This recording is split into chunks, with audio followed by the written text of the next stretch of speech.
Kod Akademi mənim həyatıma toxunduqdan sonra böyük bir dəyişiklik baş verdi. Həm akademik, həmçinin də peşəkar fəaliyyətim cəhətdən.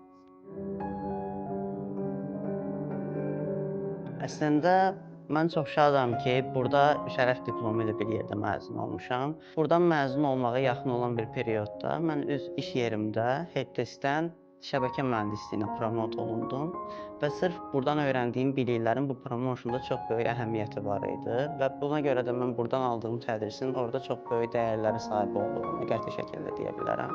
Və artıq burdan məzun olduqdan sonra eyni şəkildə mənim şəbəkə sahəsində fəaliyyətim olduğunu bildikləri üçün də mənə ilk olaraq TA təklifi gəlmişdi ki, mən burada artıq kiber təhlükəsizlik proqramında müəllim köməkçisi kimi fəaliyyətə cəlb olunmuşdum.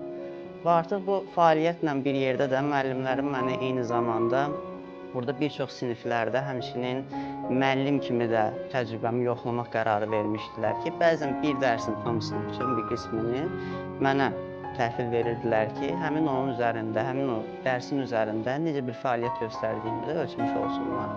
Sonda mən müəllim köməkçiliyindən müəllimliyə promot olundum və mən həm burada müəllimlik fəaliyyətini yerinə yetirdiyim zamanda paralel şəkildə ADA Universitetində aparıcı şəbəkə mühəndisi kimi fəaliyyət göstərirdim artıq. Və artıq mən burada dərs fəaliyyətinə başladım və sonda da uğurlu olduğuma görə hal-hazırda əyləşdiyim yerdəyim.